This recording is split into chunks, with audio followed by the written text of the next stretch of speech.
Good evening friends. இந்த வீடியோவில் நம்ம நாளைக்கு நிஃப்டி 50 அண்ட் சென்செக்ஸ் அதுக்கான ப்ரீ மார்க்கெட் ரிப்போர்ட் பார்க்கலாம். அதுக்கு முன்னாடி இன்றைக்கான போஸ்ட் மார்க்கெட் ரிப்போர்ட் பார்க்கலாம். இன்றைக்கி நிஃப்டி 50 ஒரு 66 பாயிண்ட் பாசிட்டிவில் ஓப்பன் ஆச்சு.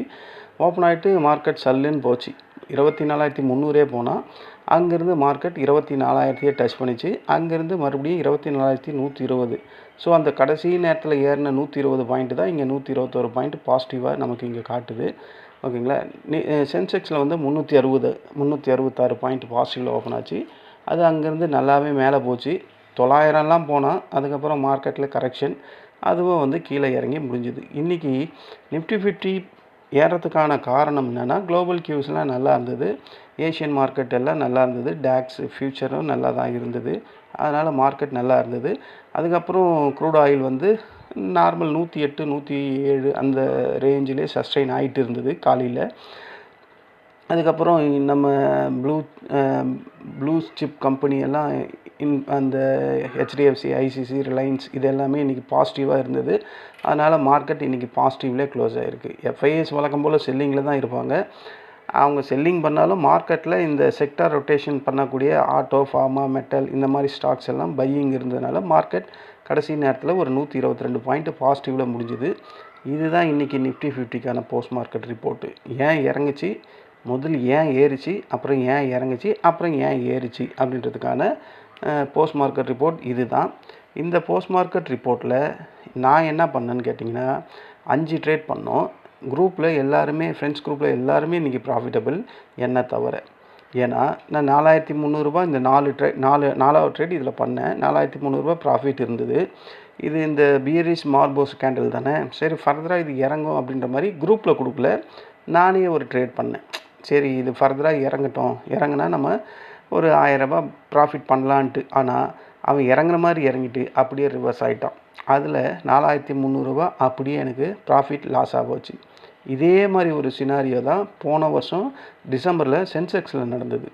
ஸோ எனக்கு என்ன நானே வந்து திட்டாத குறை தான், என் மேலேயே எனக்கு எரிச்சல். இவ்வளோ கஷ்டப்பட்டு 9:15 1 மணி வரையும் ட்ரேட் பண்ணி ஒரு 4,300 ப்ராஃபிட் பண்ணுறேன். அதை என்னால் தக்க வைக்க முடியலன்னும் போது இன்றைக்கி என் மேலேயே எனக்கு சரியான கோபம். அதனால தான் சரி, அதை இப்போ தான் ஓரளவுக்கு என்ன நானே தேர்த்திக்கிட்டு சரி வீடியோ போடலாம் அப்படின்ற மாதிரி வந்து உக்காந்தேன். நிஜமாலுமே இங்கே 9:15 9 மணிக்கு வந்து உக்காடுறேன். 1:15 வரையும் ப்ராஃபிட்டில் இருக்கேன். அந்த 2 மணி நேரத்தில் என்னால் அதை தாக்கு பிடிக்க முடியல, அந்த ப்ராஃபிட்டை காப்பாற்ற முடியல. நான்லாம் என்ன ட்ரேடர் அப்படின்ற மாதிரி எனக்கு என் மேலேயே கோபம். 12 வருஷம் ஆக போகுது. இந்த மாதிரி பல ப்ராப்ளம் பண்ணி தான் லாஸ் பண்ணி அந்த லாஸஸ் எல்லாம் ஓரளவுக்கு ரெக்கவரி பண்ணி ஓரளவுக்கு வந்தாச்சு. இன்னமும் அதே தப்பு பண்ணும் போது என் மேலேயே எனக்கு செம கோபமாக இருக்குது. இந்த இந்த இந்த நஷ்டத்தை நான் இந்த வாரத்தில் சம்பாரிச்சிருவேன், அது வேறு விஷயம். பட் இன்னமும் நான் அப்படியே இருக்கிறேன்னும் போது என் மேலேயே எனக்கு கோபமாக இருக்குது. அதுதான் சரி, என்ன நானே கன்சோல் பண்ணிக்கிட்டு சரி இனிமேல் பண்ண மாட்டேன் அப்படின்ற மாதிரி டைரியில் எழுதி வச்சுட்டேன். அதுக்கப்புறம் தான் வீடியோவே போட ஆரம்பித்தேன். இதுதான் இன்றைக்கி நடந்த போஸ்ட் மார்க்கெட் ரிப்போர்ட். என் ஃப்ரெண்ட்ஸ் குரூப்பில் எல்லாம் ப்ராஃபிட் தான், நான் மட்டும்தான் ஒரு 4,300 லாஸு. சென்செக்ஸில் ஒரே ஒரு கால் கொடுத்தேன்.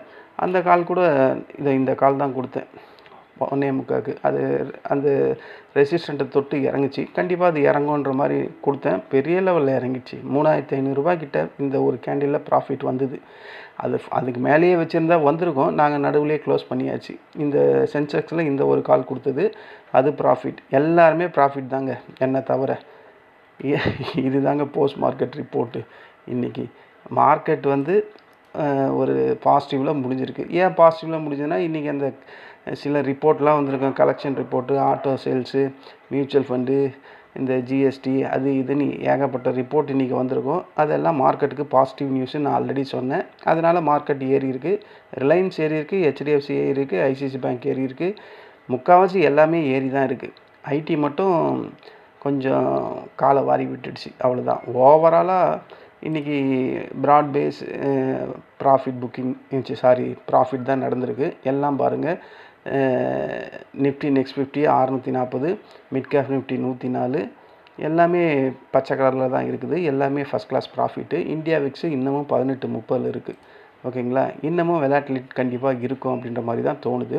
இதுதான் இன்றைக்கான போஸ்ட் மார்க்கெட் ரிப்போர்ட். நாளைக்கான ப்ரீ மார்க்கெட் ரிப்போர்ட் பார்க்கறதுக்கு முன்னாடி இப்போது வேர்ல்டு மார்க்கெட் எப்படி ட்ரேட் ஆகுதுன்னு பார்த்தா FTSE 15 பாயிண்ட் மைனஸ் முடிஞ்சிடுச்சு. CSE 73 பாயிண்ட் மைனஸ் நடந்துக்கிட்டு இருக்குது. DAX 27 point minus. நிக்கி வந்து 228 பாயிண்ட் ப்ளஸ்ஸு. நம்ம ஆங்சங் 319, ஷாங்காய் வந்து 5 பாயிண்ட் ப்ளஸ்ஸு. NSE நம்ம ஆல்ரெடி டிஸ்கஸ் பண்ணது 122, BSE 356, STI வந்து 12 பாயிண்ட் ப்ளஸ்ஸு, காஸ்பி 339. US டாலர் லைட்டாக ஸ்ட்ரென்த் ஆகுது. நம்ம USD INR வந்து அவன் அதே 95 போயிட்டான். அவன் டெப்ரிசியேஷன் ஆகிட்டே தான் இருக்கான். கோல்டு $73 குறைஞ்சிருக்கு. சில்வர் $2 கிட்ட குறைஞ்சிருக்கு. காப்பர் குறைஞ்சிருக்கு. குரூட் ஆயில் 103.71 இருக்குது. இவனே 103 இருக்கானா, இப்போ பிரெண்ட் எவ்வளோ இருக்கான்? 110.64 இருக்கான். ஸோ அதிகமாக தான் இருக்குது இன்னமும். டவ் ஃபியூச்சர் இப்போ எவ்வளோ ட்ரேட் ஆகுதுன்னா 174 பாயிண்ட் மைனஸ். இப்போ மணி 6 ஆக போகுது ஈவினிங்கு. நாஸ்டாக் ஃபியூச்சர் எவ்வளோ ட்ரேட் ஆகுதுன்னு பார்த்தா 23 பாயிண்ட்டு ப்ளஸில் ட்ரேட் ஆகுது. ஓகேங்களா. இன்றைக்கி US மார்க்கெட் எப்படி ட்ரேட் ஆகுது, அதுக்கு முன்னாடி இந்த க்ரூட் ஆயில் இன்னும் இன்க்ரீஸ் ஆகுதா டிக்ரீஸ் ஆகுதா அப்படின்றதெல்லாம் பார்த்தா தான் நமக்கு கேப் அப்பா கேப் டவுனா அப்படின்றது தெரியும். ஏன்னா FIS வந்து இன்றைக்கும் செல்லிங்கில் இருக்காங்க, அது மட்டும் கண்கூட தெரியுது. ஓகேங்களா. அப்படி இருந்தால் சென்செக்ஸில் நாளைக்கு இன்ட்ராடே லெவல்ஸ் எப்படி இருக்கும் அப்படின்ற மாதிரி நம்ம இங்கே செக் பண்ணலாம். ஃபஸ்ட்டு இன்ட்ராடே லெவல்ஸ் இது வந்து ஒரு பேஸு 73,304 முடிஞ்சிருக்கு. வெயிட்டட் ஆவரேஜில் 77,269 முடிஞ்சிருக்கு. ஸோ மைனஸில் தான் முடிஞ்சிருக்கு.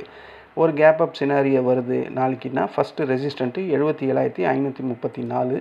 இதுதான் ஃபஸ்ட்டு ரெசிஸ்டண்ட்டு. அதை உடைச்சானா 77,745. அதை உடைச்சானா 77,800. அதையும் உடைச்சதுன்னா 78,201. இந்த 4 லெவல்ஸ் வந்து ரெசிஸ்டண்ட்டாக நாளைக்கு சென்செக்ஸில் ஆக்ட் ஆகிறதுக்கான வாய்ப்புகள் அதிகம். இல்லை பிரெண்ட் க்ரூட் ஆயில் நல்லா இன்க்ரீஸ் ஆகுது, US மார்க்கெட்டும் டவுனில் முடியுதுன்னா ஒரு கேப் டவுன் ஓப்பனிங் கிடைச்சா இன்றைக்கி வந்த லோ 77,015 ஃபஸ்ட்டு சப்போர்ட்டு. அதை உடைச்சானா 76,795 செகண்டு. அதையும் உடைச்சானா 76,541. அதையும் உடைச்சானா லாஸ்ட்டு 30 ஏப்ரல் 30 வந்த 76,274 ஸ்ட்ராங்கான சப்போர்ட்டு. இந்த 4 சப்போர்ட்டு, இந்த 4 ரெசிஸ்டன்ட் நாளைக்கு சென்செக்ஸில் ஆக்ட் ஆகிறதுக்கான வாய்ப்புகள் அதிகம். ஓகேங்களா. நிஃப்டி 50 வந்துடுவோம். நிஃப்டி 50 வந்தால் இது ஒரு பேஸு 24,124 முடிஞ்சிருக்கு. வெயிட்டட் ஆவரேஜில் 24,119 காட்டுது. ஓகேங்களா. ஒரு கேப் அப் ஓப்பனிங் கிடைக்குது அப்படின்ற மாதிரி இருந்தால்,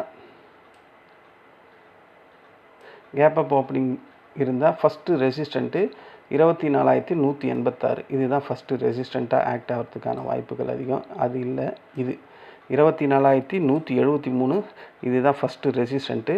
அடுத்த ரெசிஸ்டண்ட்டு இது 24,230. இது செகண்ட் ரெசிஸ்டண்ட்டு. தேர்டு 24,300. 24,090 இருக்குது. 300 சைக்காலஜி பிரகாரம் கூட வச்சுக்கலாம். அதுக்கப்புறம் இருக்குது 24,345. 45 இல்லை, 24,336. அதுக்கப்புறம் இருக்குது 24,400. ஓகேங்களா. இது வந்து ரெசிஸ்டன்ட் லெவலாக நாளைக்கு நிஃப்டி 50ல் ஆக்ட் ஆகிறதுக்கான வாய்ப்பு இருக்குது.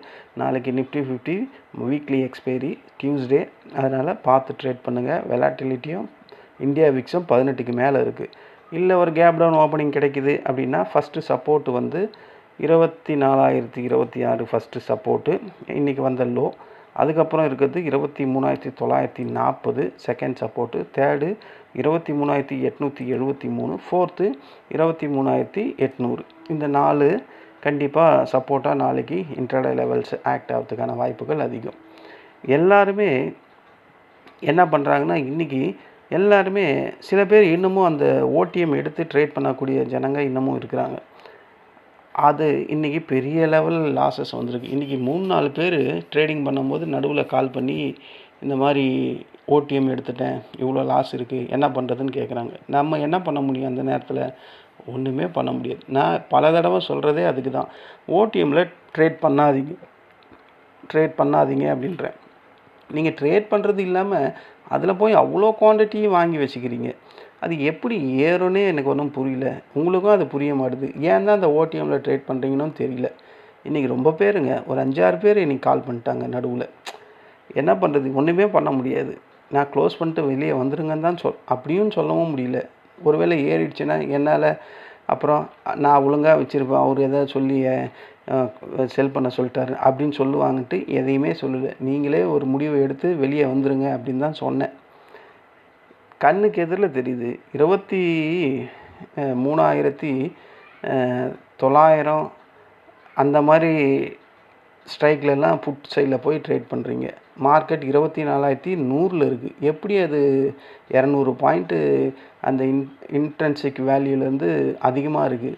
உங்களுக்கு 23,900 வந்தால் தானே ப்ராஃபிட்டுக்கே வரும்.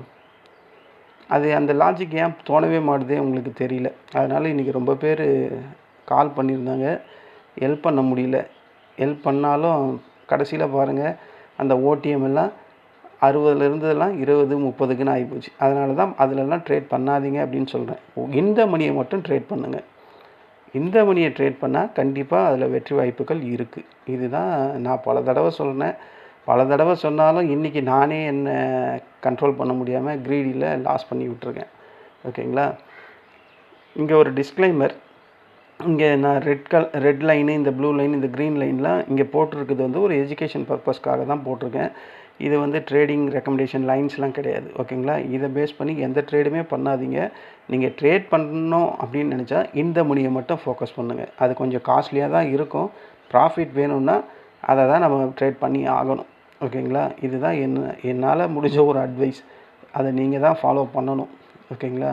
நீங்கள் நடுவில் எனக்கு கால் பண்ணாலும் நான் என்ன சொல்கிறது, நீங்கள் ஆல்ரெடி பாதி லாஸ்ட்டில் இருக்கீங்க. நான் எதாவது சொல்லி மார்க்கெட் அங்கேருந்து சடார்னு நல்லா ஃபால் ஆச்சுன்னு வச்சிங்க, நீங்கள் திடீர்னு அப்புறம் நான் உங்களை கேட்டு தான் இது பண்ணேன் அப்படின்னு எதாவது சொன்னீங்கன்னா உங்கள் மனசும் கெட்டு போயிடும். நான் உங்களுக்கு ஏதோ தப்பாக சொன்ன மாதிரி எனக்கும் ஃபீல் ஆகும். அதனால தான் நான் சொல்லலை, தப்பாக எடுத்துக்காதீங்க. ஓடிஎம்ஐ தயவு செஞ்சு ட்ரேட் பண்ணாதீங்க. மறுபடியும் சொல்கிறேன். ஓகேங்களா. இன்றைக்கி லாஸ் ஆகிடுச்சா பரவாயில்ல விட்டு போங்க, நாளைக்கு பார்த்துக்கலாம், இன்னும் 4 நாள் இருக்குது, அதில் சம்பாதிச்சிக்கலாம் அப்படின்ற மாதிரி எண்ணத்தை கொண்டு வாங்க. கண்டிப்பாக ப்ராஃபிட்டில் நம்ம வெளியே வரலாம். இதுதான் இப்படி தான் நான் பண்ணிக்கிட்டு இருக்கேன் ஃப்ரெண்ட்ஸ். அதனால தான் அதையே உங்கள்கிட்ட சொல்கிறேன். நாளைக்கு நிஃப்டி 50 வீக்லி எக்ஸ்பைரி இருக்குது. ஸோ கொஞ்சம் பார்த்து ட்ரேட் பண்ணுங்கள். இந்த வீடியோ உங்களுக்கு பிடிச்சிருந்தா என்னுடைய சேனலை சப்ஸ்கிரைப் பண்ணுங்கள். நம்ம நாளைக்கு இன்ட்ராடே டைமில் மீண்டும் சந்திக்கலாம். நன்றி, வணக்கம்.